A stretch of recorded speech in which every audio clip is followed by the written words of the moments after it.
This opportunity has just been absolutely amazing. I'm loving this experience. I just enjoy every moment of it.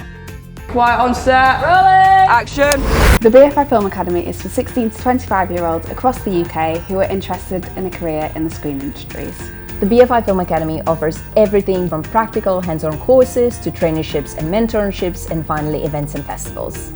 We run 50 short courses across the UK where young people can learn about the different roles in the industry and how to make a short film.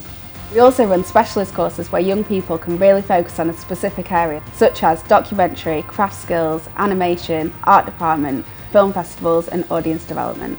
Our labs and scene events are available UK-wide, online and in person. Labs are monthly masterclasses, panel discussions and workshops led by industry professionals. Scene are our weekly Instagram Live events hosted by the BFI Film Academy Young Programmers. They're interviews with young filmmakers, giving them a chance to promote their films and giving you a chance to learn from your filmmaking peers.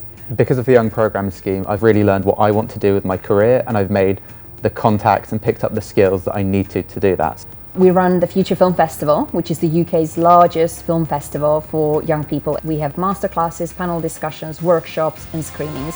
Making a film in general is a cool thing, but being able to show it here at BFI South Bank is just incredible. We offer mentoring schemes and an incredible opportunity to take part in our traineeship programme, where we have placed young people on films such as Star Wars, Black Widow and Bond. This opportunity means the world to all the trainees.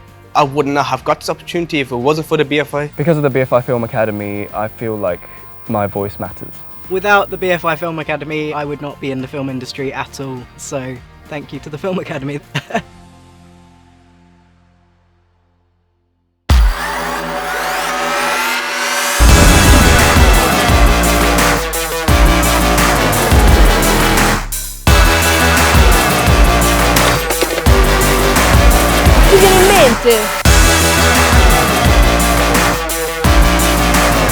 That's a cat, yeah?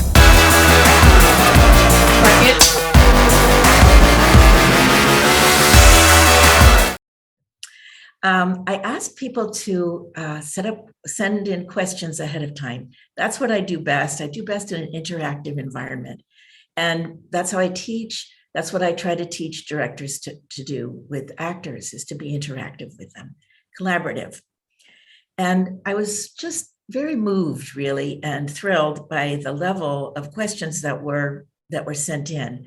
Very, very good questions, all of them. And thank you so much for submitting them. All of the questions were show that you care and show that you're serious. And that is one of the things that I want to say right off. That's one of the most important things, is that you care about this topic, that you care about improving your communication with actors, that you're serious about it. So I guess I'm going to start with one of the questions that came up several times. Gaining actors' trust. How do you gain actors' trust? And I think I just want to say, to start off, that I think that one of the most important ways that you will gain actors' trust is that you care about gaining actors' trust. That the reason that you want to gain actors' trust is not so that you can manipulate and control them, but so that you can hear them and so that they can hear you. And so that both of you can connect to the work. The work is what's most important, not ego. And, you know, if you can hear them, if you can hear their ideas and their fears and their concerns, and if they can hear you, if they can hear your ideas in a way that's actionable and connecting, that connects to them, then that's how trust goes two ways. One of the things I like to say to directors is the best way to get somebody to trust you is to trust them. So you trust them with your feelings, with your ideas, with you, so that when you're talking to actors about your ideas, it's not so much to get away from the idea that you have to tell them what to do or tell them what. To stay away from the phrase, "This is how I see it," and instead disclose them. This is how I feel about it. This is how this is what this is what struck me about it. One of the most important things that I think a lot of people asked, what do you say when you meet with an actor the first time? And I think one of the most important things is to tell the actor why you chose this project. If you wrote it, tell them why you wrote it. If you didn't write it, tell them why you chose to be the director of it, what you love about it, what you care about it, what you're excited about. And to be as personal as you can about that, I think, actors are themselves most of the time working from a very personal place, and even including their imagination. Their imagination is a very emotional one, a personal one. And so when you can be personal, they respond to that. Even if if you're talking with an actor, you can even be vulnerable. As long as you're speaking to them privately. If you're speaking to an actor privately, you can even be vulnerable. That doesn't make actors look down on you. It actually makes them respect you. So I want to mention, so that's just for starters, that's a little bit radical what I've just said, but I also want to talk about the book that I've written. I could tell from the questions that a lot of you have read the original directing actors book, which came out in 1996, which is a long time ago. It's over 25 years. So it's older than some of you. The book was written before some of you were born. So I rewrote it. I revised it. I mean, I actually almost literally got a do-over on this book because 25 years later, I found that a lot of things had changed. A lot of my thinking had changed. And a lot of the ways that I wanted to talk about things had changed. And I was given the opportunity to do a 25th anniversary edition of the book. It's right up there. That's what it looks like. And it's longer, it's more detailed, it's expanded, it's got a chapter on directing children, and a much longer chapter on rehearsal, and describing different things that you can do in rehearsal. And I really want to recommend it. I literally wrote it for you. I really wrote it for younger people. It's got more recent references, updated examples. So I literally wrote it for younger people. And so I hope that you'll have some chance. It's in libraries and, as well as, possible to buy. And I hope that you will be able to look at it. It will actually answer a lot of the questions that I got, but I'm going to give it a try today anyway. Okay, a lot of people asked about working with actors who have never acted before. So I'm going to talk a little bit about that. A lot of the techniques that I talk about in this book are for working with professional actors. And I want to say, first off, that working with non-professional actors is not a quicker way to do things. It takes more time rather than less time to work with non-professional actors. And you have to be really devoted to it. You have to really love it. Like, we have a great example, Chloe Zhao, where she has that's what it's the work of her heart. It's the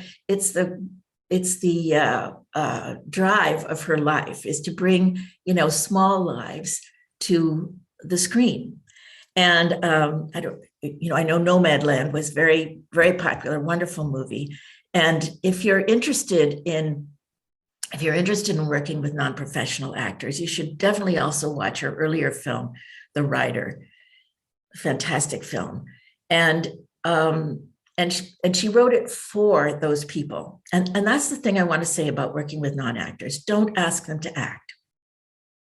Write your script for them rather than trying to fit them into, an idea that you have about characters. So I want to encourage you not to think of non-actors that you feel forced to cast because you don't have access to a professional acting pool, not to think of them as substitute actors. No, think of them as, entities that you are going to bring out, and to write something or rewrite your material for them. You can use some of the techniques that I talk about in my books and teach when I'm teaching, like the five main, I think, of the building blocks of story: verbs, facts, imagery, physical life, and event. You can use them when talking with non-actors. But one thing that's not helpful is to try to ask non-actors to imagine a different backstory than their own. To say, okay, all right, now make sure you remember that you've just gotten out of prison and you were wrongfully convicted. If that hasn't happened to a non-actor, it's very hard for them to get there. Actors have tools to do it, and non-actors don't. So you can, but you can ask them to say, like, really punish this person like you would punish your own children. Demand satisfaction from this other character the way you would demand satisfaction from the store clerk if they're not listening to you. You can do those kind of, some of those tools can work quite well. But it takes longer to get a really depthful performance from a non-professional actor. And the other thing with non-professional actors, and this can happen with people who've just never acted before, or people who are performers, are comfortable in front of the camera, but haven't done narrative acting. One of the main things that you need to have is the listening, that they're, to respond to the other actors, rather than just thinking of, this is my performance and I have to do it right. So that's a casting thing also. If you're casting non-professional actors, people who've never acted before, make sure they're good listeners naturally. And then tell them, I don't want you to act. That's the most important thing to tell non-actors is, I don't want you to act. I cast you because you are perfect for the role, and I don't want you to act. And I want you to be as natural as possible. Somebody asked, verbs, facts, imagery, physical life, and event. Somebody just asked that in the chat and I happened to see it. Anyway, and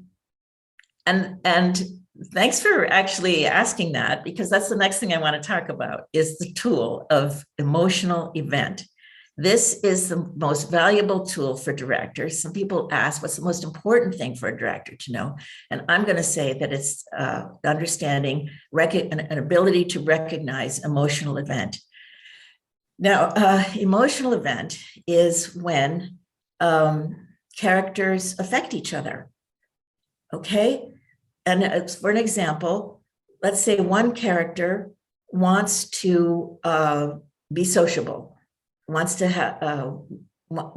interact with the other character, and this character wants to be left alone. Okay, so it comes from the verbs, from the objectives. I want to be sociable and to interact with you, and to have you interact with me. I want to be left alone. The two opposing objectives. When there are two opposing objectives, right, things are going to happen. This person is going to get, if this person keeps bothering this person might get angrier, right, and might lash back at them, or they might, retreat more, or this person might notice this person's reluctance and might step back, or they affect each other, and something happens. Something emotional happens. They become better friends, or they become bitter enemies, or they get turned on to each other and start to want to spend more time together, or want to kiss. And So emotional event is the most important tool for directors to be able to recognize when it's happening, and when your preparation, when you are doing your script analysis, is to have some idea about the emotional events of the story, the emotional events of each scene. Now, the next thing I want to talk about is practice. A lot of questions about, let's see, I tried to make some notes here, how to, I don't know, how to feel more comfortable and more confident as a director. You have to practice. You have to practice. The thing about practicing as a director is that you need other people. That's what's so difficult about it. And, if you're a musician, you can practice by yourself. If you're training for a marathon, you can practice by yourself. You can go running every morning. But for a director, you need other people. And one thing that people often think is that you also need money. But I want to encourage you to practice working with actors without money. All right, because you need to have a kind of daily practice. So I want to encourage you to meet actors, to get together with them, to make friends with actors, and to start suggesting to them, let's get together on a weekly basis. Let's pick a script that we both love and work on scenes from it. Just to practice, and just to practice us being in those roles, you as actor, me as director. And it will take some imagination, it will take some invention, it will take some work to get things set up. But there's no substitute for it. It's like if you were interested in running a marathon, let's say today you decided, well, I want to run a marathon in April. And let's say it's a 26-mile marathon. Would you tomorrow run for 26 miles? No, you wouldn't do that. You'd build up to it. You'd run for a couple of miles tomorrow and then a few more the next day, right? You'd build up to it. Or I don't know how to run a marathon, but it's something like that. Anyway, and I recommend that for learning how to rehearse, learning how to be comfortable around actors, how to have an easy authority, is to practice it and to start to pick a scene and a couple of actors and to set aside a 2-hour period of time and work on that scene in that 2 hours. Now, what will be involved in what I call rehearsing is making connections to each other, making connections to the material, asking questions, trying things out, trying some improv, learning how to be around actors who are improvising and maybe suggest some improvisations. Improvisation is so important. Rehearsal, it doesn't work at all if you were to spend 2 hours just having the actors repeat the lines over and over and over, things would not get better, they'd get worse. You need to, try different things and find layers, and that requires some kind of improvising of the dialogue, improvising of the activity, the action, the action of the scene, the blocking. Now, the purpose of practicing, rehearsing a scene for 2 hours is not because you're ever going to get 2 hours to rehearse a scene on a professional set. You will not. You will not get 2 hours to rehearse a scene on a professional set. But it's sort of like the reverse of the practicing for a marathon, where you do a little bit and do a little bit more. This way, you learn how to rehearse in 2 hours, and then gradually you can sort of limit yourself to 1 hour and then a half hour, and you get more and more comfortable with it. and you get more and more able. And you know, and you could keep asking the actors at the end of it, you can say, how did that work?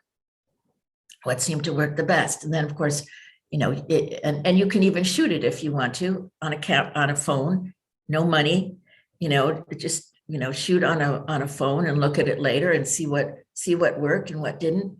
And so that's that's a big new thing. And one reason I'm pushing this idea of directors learning how to practice, learning how to learn how to rehearse, is because I used to teach classes on how to rehearse. And then about 5 years ago, I closed my studio. So I'm not teaching in-person classes anymore and how to rehearse. So that's one of the reasons why I rewrote this book, to really make this rehearsal chapter much more specific, so that you can use it as a kind of a practical handbook for setting up your own practice rehearsal workshops. There's a question that somebody asked: how do you get over imposter syndrome as an upcoming director in order to get the best out of your actors? Okay, the answer to that is practice. It really is. You've got to practice and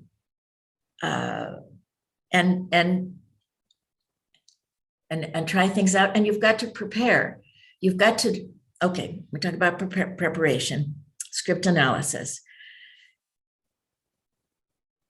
And I'm going to talk about vision. Some of the questions were, how do I get the, what happens when there's a difference between the director's vision and the actor's vision?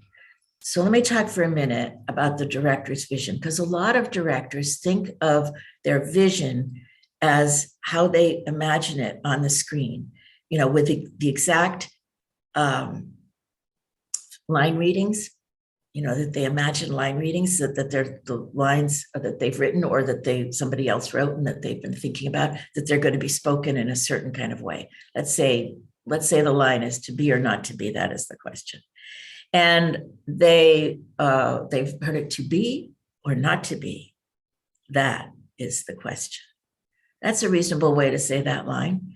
But if you get it stuck with it, to be or not to be, that is the question. To be or not to be, that is the question. Number one of the things you're looking for in casting is to not cast any actors who've gotten set in a line reading. Because if that's why you work a little for a certain amount of time with an actor, because if they keep saying the lines exactly the same way every time, that's a kind of a red flag about flexibility and about ability to respond to their partner and ability to respond to you. Line reading is very dangerous for actors, and it's dangerous for directors too. If you get set in your mind a certain line reading that you want to hear, that's not what I call a vision for the scene. What I call the vision for the scene is the emotional event. It's the relationship. It's what happens in the relationship. It's a big shift that I ask people to make in terms of their script analysis and in terms of their, when you're working with the actors, is look for what's happening in the relationship, not think of each scene as just a sum of as just a collection of performances. This is so helpful for casting too, to not think of everything as just a collection of performances. It's relationships that, and that's what tells the story. This is a big idea because most people think that what tells the story is the plot. And of course, plot is great. I love really well plotted movies. I love really well plotted movies, but that's not. But the way the delivery system for a really good plot is the emotional events in the relationships that are happening underneath the plot. Again, this is a kind of a big idea. I go into it in great detail in the new book, in the chapter on emotional event, with lots and lots of examples. So let's see. Let me take another question here. How do you effectively communicate your ideas to actors if they aren't initially understanding your direction? talk to them. Ask them what their ideas are first. Say, let them try it themselves, or ask them, what are your thoughts about this? And then build on that. Instead of, one thing I noticed sometimes, sometimes directors are very prepared with lots of ideas, and that what they're worried about is, how am I going to be able to download my ideas from my brain and then upload them into the actor's brain? Brains don't work like that. Okay, their brains are not computers. They're, our brains are fluid and interactive, and respond to association and imagery and suggestion. And that's the territory that I want you to be excited about stepping into. So if you listen more than you talk, that's kind of a watchword for me. Listen more than you talk. Listen to the actors, ask them questions. Somebody asked at one point, how can you find out how an actor works without asking them? Well, you don't have to find out without asking them. You can ask them. You can say, tell me how you work. Tell me what you need from a director. You can even ask, what are the best experiences you've had with directors, and what are the worst? You should always ask questions like this privately. You don't want actors to feel like they're telling tales on other directors or anything like that. But you can ask them, and you can ask them. Here's the most important thing you can ask them, is that you can ask them ahead of time. You can say, in a private meeting, you can say, I really want you to feel free to say anything to me. If you have a complaint about anything, including a complaint about something that I've done, I want you to feel free to say it to me. And I will listen, and I will do whatever I can to fix it. But here's what I ask in return. I want you to say it to me privately. This is so important. I think that this is one of the most important ways to make everybody feel safe on set. I want directors have a responsibility to make actors feel safe, to make mistakes, and to look foolish, to take chances, to take risks. But I also want, of course, the directors to feel safe. I notice with a lot of directors, they're very fearful. What if an actor melts down, refuses to take direction, and starts yelling at me? And I got to tell you, first of all, that very rarely happens. It's very, very rare for actors to be rude to directors. Actors love to act. They love to have a strong director. They love to please the director in general. And if they are acting unpleasantly, it's usually because they're scared of something. And then you can find out, you can take them aside, you can say, tell me what your concerns are, and but it's actually, it doesn't happen that often. But I think that the fact that directors are worried that it might happen puts a damper on the director. So if you set it up ahead of time, that if they are upset about something, that they will tell you, and they will tell you privately, then that takes a big burden off of you. And you can engage in the work instead of being worried about whether somebody's going to be mean to you. And how do you deal with actors who repeatedly don't engage with or respond to notes from a director? You want to ask them, tell me what you're working on. Let me tell you my idea, and let me make a case for it.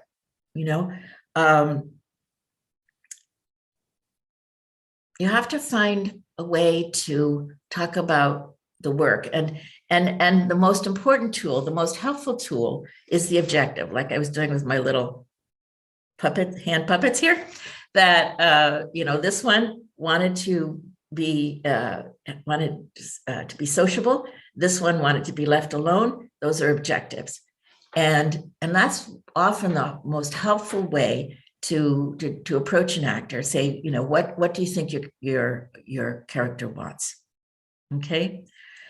And in fact, if you don't have any time, you could just ask them, do you know what you want? Okay. Because as long as they want something, you're going to have a scene that can be cut together. Now, a lot of questions that people asked had to do with time. How can we do this in less time? And I have to say that I really think that the only way to learn how to work with actors in less time is to start by doing it with a lot of time, and then get more and more competent, more and more joyful. The more you do it, the more you'll like it, I hope. And if that's not the case, then maybe there's some other area for you. But to be more and more joyful about working with actors, about investigating characters. And I just noticed here, how much freedom should you give actors concerning how they approach a role or a scene? How much freedom should you give? That to me is like, it becomes very, very helpful if you become able to discern which of the choices. It's not like a vague general concept of freedom, because I believe everybody has free will, but it's choices. Which are the important choices that is a really good idea for the actor and director to be on the same page with, and which are the smaller choices that the actors can make secretly. Okay, that the actors can can make themselves. This I give a lot of examples in the book of the different kinds of choices that can be made, and the way that opposites can work. Sometimes an actor can have an idea for a scene that's completely opposite to what you think will work, but once they try it, it actually works just as well as yours. This is one of the values of rehearsal, is that you can have some time to try these things out.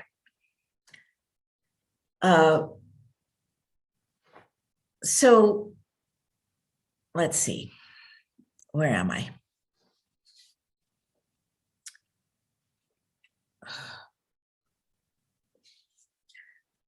Some people ask, what words should you use and what words should you never use? And I think this is probably a reference to the first chapter of my book, the result direction, the list of result direction, and things, like not giving line readings, not telling actors what emotion to have, not micromanaging the actor's emotion. But it doesn't have to do with memorizing a list of do's and don'ts. I never wanted to be the language police. I don't want you to think of it as the language police. But what the purpose of talking about the building blocks, the verbs, the facts or emotional history is probably a better word for facts. Verbs also include objectives and intentions and spine and emotional history. The subtext imagery, which is memories and wishes and the things that people talk about all the time, the physical life, and then the emotional event. That all of these things, they're ways to get into the subtext of the story and of the world. And I want to encourage people to get comfortable and safe in the subtext. So it's not a matter of this is bad and this is good. It's a matter of relaxing down, sinking down into and asking why all the time. Why does the character say this? Why does the character do this? What is their, well, for like the old-fashioned term is, what is their motivation? But what are the experiences they've had or the problems they've had that impel them towards doing this? And it might be something unconscious to the character themselves. So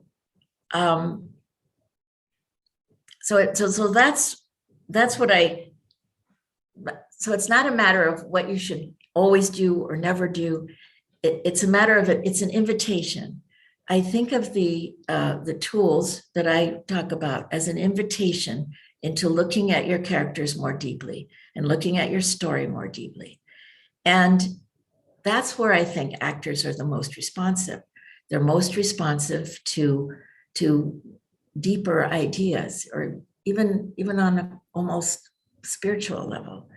And if you can talk about, what the scene is about, that this scene is about loss, that this scene is about reconciliation, that this scene is about redemption, that they respond stronger to that than if you say, I want you to get angrier on this line. Okay, those are some of the basic principles that I really feel strongly about, that they'll make you more relaxed, more comfortable, and also actors. I should talk a little bit about actors, because there were some questions here from actors about how much to ask from directors. You see, everybody's, actors are nervous around directors, and directors are nervous around actors. And that's why I really want them to spend more time with each other and get to know more about each other. It's great if a director can take an acting class, but if you can't, then, just spend time around actors and find, ask actors, why are you an actor? Ask yourself, why do I want to tell stories?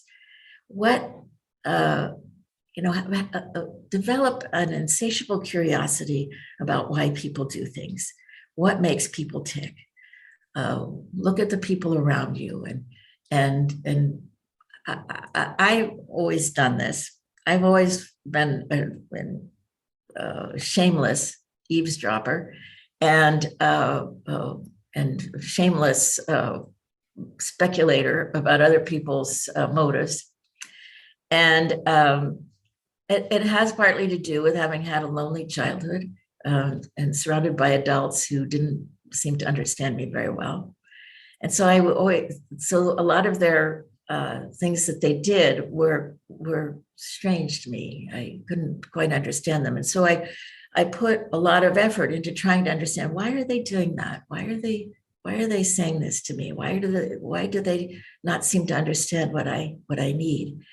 And so I became a quiet person and an observer, and I was fascinated always by, why do people do things? So that's, I think, that kind of curiosity is so important for actors and for directors, and to recognize that in each other, because for directors, the actors that you want to work with actors that have that kind of curiosity. And actors, well, because most of the time actors just want any job at all. So you want to look for, is this director someone who has that curiosity or not? If they don't, if they seem more interested in the technical and mechanical sides of it, then I think that the actor should stay true to their own impulses and their own preparation, and responsive to what the director asks them to do. But here's what I think for actors, is that if a director asks you to move here, move there, you're responsible for making that work, for giving yourself a reason for doing that.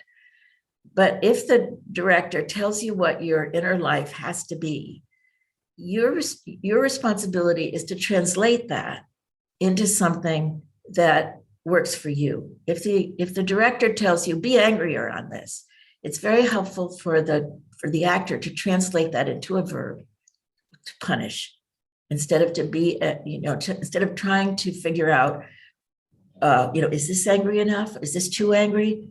To focus on your partner and punish or hurt them, and actors are enlivened and activated by the other actor in the scene. I'm going to do a little exercise here. I've got 5 minutes for this with Harry. Harry has agreed to be a guinea pig for me. Okay. All right, good. So do you have me pinned so that all you can see is me? Exactly. Okay, so that's what I've got here too, is all I can see is you. And the rest of them are out there somewhere. 1 second. So this is a little exercise to demonstrate this thing about listening and engagement with actors. Now, and after we do it, I'll talk about why it's important both for actors and for directors. So Harry, all we're going to do, Harry doesn't know what we're going to do ahead of time. So thank you very much for being my guinea pig here. And all we're going to do is you're going to say my name and I'm going to say your name. And we're going to repeat that back and forth and respond to each other. And don't try to make it interesting. Don't try to act with it. Don't try to turn it into a scene, but also don't try to do it in a monotone. Just respond to me. So until I suggest something new. Okay, Harry. Judith. Harry. Harry. Judith. Harry. Judith. Back and forth though. Harry. Judith. Harry. Harry. Judith. Harry. Judith. Harry. Judith. Harry. Judith. Harry. Judith. Harry. Judith. Harry. Judith. Harry. Judith. Harry. Judith. Harry. Judith. Harry. Judith. Harry. Judith. Harry. Judith. Harry. Judith. Harry. Judith. Wonderful. Now we're just going to say one of us say yes and the other one say no. Okay. Yes. No. Yes. No. Yes. No. Yes. No. Yes. No. Yes. No. Yes. No. Yes. No. Yes. No. Yes. No. Yes. Okay, now switch. No. Yes. No. Yes. No. Yes.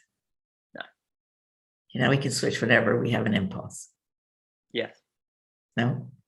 No. Yes. No. No. No. No. Yes. Yes. Yes. No. No. No. Okay, we can stop. Thank you so much, Harry. Thank you. I'll see you in a moment for the Q&A. How did you feel doing that? I felt less on the edge than I thought I would be. That happened relatively naturally. Good. Okay, great. So normally if I was doing a kind of a workshop or class, I would ask other people in here what they thought of it. But I guess what I want to say for actors, that your lifeline is the other actor. That's your lifeline in response, so whatever you've prepared ahead of time in terms of what you want from the other actor. In this case, Harry and I did not have objectives. We were just responding to each other kind of randomly. But that is your lifeline. And that's what activates whatever preparation you've done. And for directors, what I want to say is, and I hope you thought that Harry and I were responding to each other, and that things changed. And I want to that's what I want you to look for. I want you to look for it in casting. I want you to look for in casting is actors who are responsive to other actors. And then in rehearsal, and that's what people call chemistry, right? Chemistry, the word chemistry is a weird one because it makes it sound like something you have or something you don't have, but it's really craft, and it's really something active, and it's I like the word responsiveness instead, or engagement instead of chemistry. I think I have to stop. Harry, it's 10 of. Is this time to stop? I think I only want to stop you because we have so many questions that have come through in chat, and I'd like to bring those back to you. And amongst the huge list that I gave you, if anyone was wondering, there were 10 pages of questions for Judith that you were also keen to submit. And so we wanted to give a bit of credit to the people that are here right now and ask some of their questions. So the first one I have here that I wanted to ask you about is from Rahel. And they wanted to know your tips for directing, but also acting when you're on the same set and being in amongst your actors, but still having the presence of a director. I think that's the hardest thing in the world, and I don't really recommend it. So I guess I would ask this person: are you primarily a director or primarily an actor? Because if you're primarily an actor and you decide that you want to direct the thing that you're starring in, I think you need to do some directing that you're not in first, so that you learn they're two different crafts. So that if you've been studying the craft of acting and feel confident in that, then you also want to direct yourself. I think you should step back and study the craft of directing and work on learn how to direct other people, learn how to make a scene work. That's the director's responsibility, is to make the scene work. And then see if you can do both at the same time. I can't, frankly. I did it once in a stage show where I was co-director, but I had a double. I had somebody who was going to be my understudy on certain nights. And so I came to her rehearsals and watched it. And certain things that I had thought were going to work didn't work. You have to, it's a completely different. I had to sort of step back, not be the actor, just watch the staging. Does that staging work? Does that event happen? And separately from me being in it, they're two different skills. So it takes you really need to work on both of them separately, and then see if you have the stamina to put them together. That's beautifully and excellently answered. Thank you. The next one we have, which I feel is really relevant to our mostly younger audience of people just sort of emerging into the industry, is do you have any advice to get the more experienced actors in the game to take you seriously when you're making your first steps? If you found someone that's willing to collaborate with you, but you want them to respect you on the level that you need as a director? Well, you know what? The actors who want to work with young, inexperienced directors, they want to. They're excited. They're excited by being around young people. They're excited about, you have to trust that. You have to trust them that there are experienced actors who don't want to work with inexperienced directors. So those have been weeded out already. So if they want to work with, then be yourself, I guess. I know you have much more experience than I do, and I'm going to learn so much. I've worked my ass off to prepare, and but I know that there are going to be times when I want to hear any kind of feedback that you have for me. Again, want to hear it privately, but you'll be surprised. I mean, actors are very sweet people most of the time, and an actor who has agreed to be in a project with an inexperienced director, they know what they're getting into, and they're going to want to if you know the story you want to tell, if the story you want to tell is really important, if you care, you need to care. If you care about the story that you want to tell, they will care about helping you tell that story. That's perfect. Thank you. And maybe related to that, that person had a follow-up question of how to deal with slightly more difficult actors that you feel aren't respecting you. And I'm going to tie that in with, do you have any advice for working with child actors, both of a different kind of volatility? Okay. Well, I did a whole chapter because I get the question about child actors. I'll take that one first all the time. And so that's what I put in, a new chapter in the new book about directing children. And the first thing I say is, do you like kids? That's the most important thing. Do you like kids? Do you remember your own childhood? Can you talk to children at their level? That's the most important first thing. And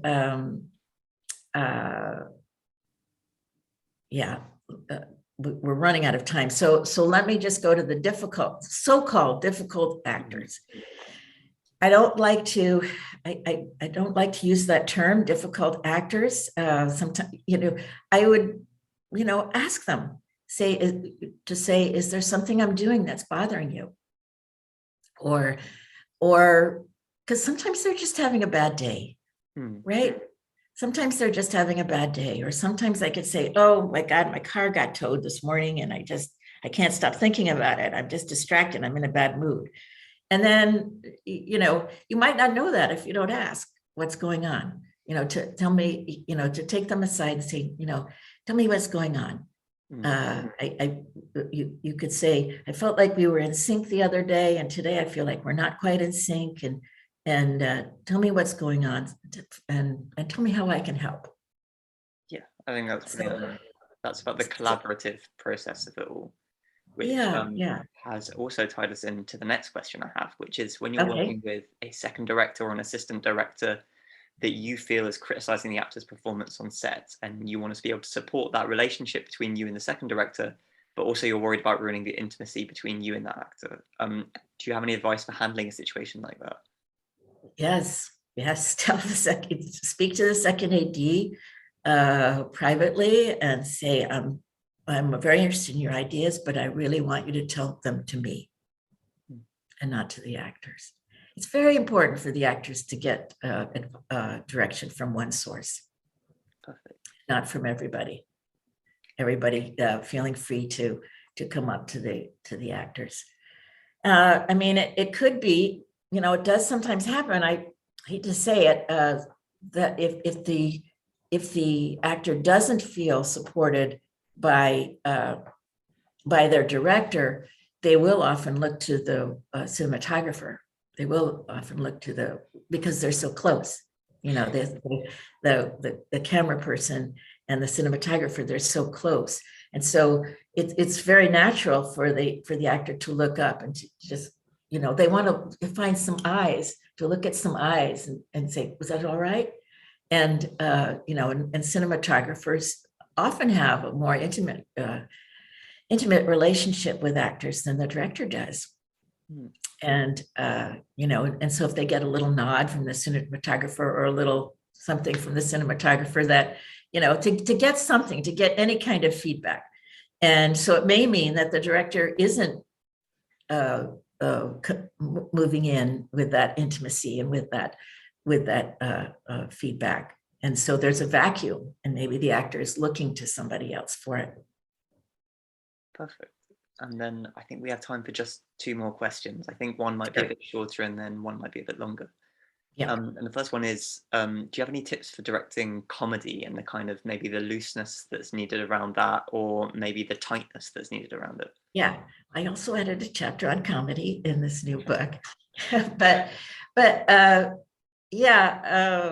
looseness, and you have to, I guess I think the most important thing for directing comedy is to have an appreciation for the absurdity of life.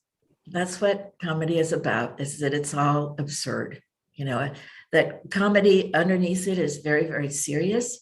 The problems that are even sort of tragic, but that there's this approach to these painful, sad things that happen to people with an appreciation of their absurdity, and that I think has to be hardwired in some way. But I also believe it is hardwired in all of us, and sometimes you have to access it. But you need to access that in yourself. You need to have that comedic, that approach to life, to see things as funny, to see the funny in other people, to see the funny in yourself. And of course, it helps. I mean, I have to say about myself, I've always, I love to get a laugh. That's hardwired in me since I was a child. If I could make people laugh, I felt safer.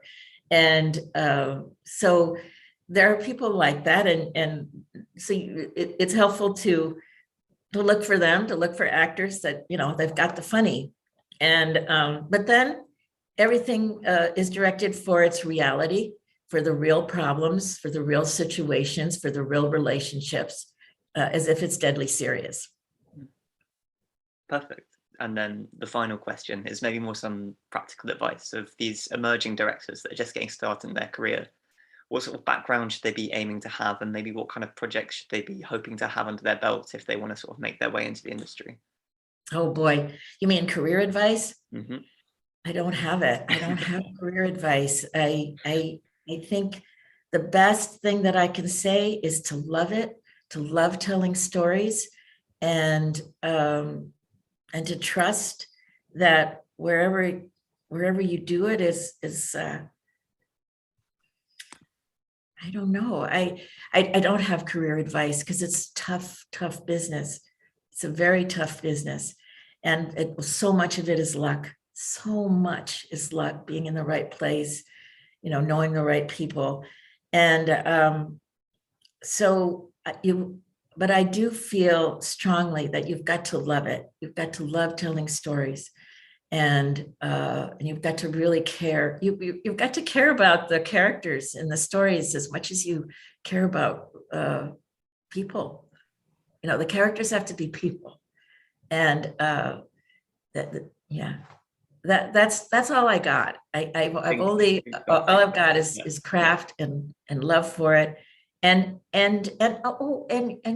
being able to come up with a new idea when something doesn't work. That's what I found with my own career as a teacher, is that, I had so many ups and downs. I mean, so many times when I thought, I don't know if this is going to work. I'm not a business person. I don't know what I'm doing. But, and then I times when I wasn't sure I'd be able to pay the rent. I thought, I'm running out of money. What do I do? And then if I just sat there for a while, I'd get another idea. I'd say, well, I could call so-and-so. I could, if I lost a venue where I was teaching, I say, well, maybe I could try this other place. And ideas kept coming to me. So that's what I think, the ideas have to come to you. And when you're feeling low, and as long as you keep having ideas, keep doing it.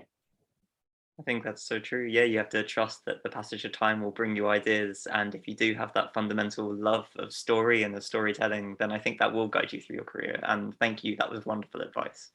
And thank you so much for everything in today's masterclass. If we could sort of have a virtual round of applause in the chat, just thank you so much for everything. And if you don't mind, I will reclaim the screen back to myself to just say some goodbyes to everyone and to encourage them heartily. Can I still look at look at these lovely chat things? Thank you. Thank you all. Thank you for being here. And I wish you the best. Oh, follow me on social media. If you go to my website, judithweston.com, there's there's links to the buttons to get to my social media.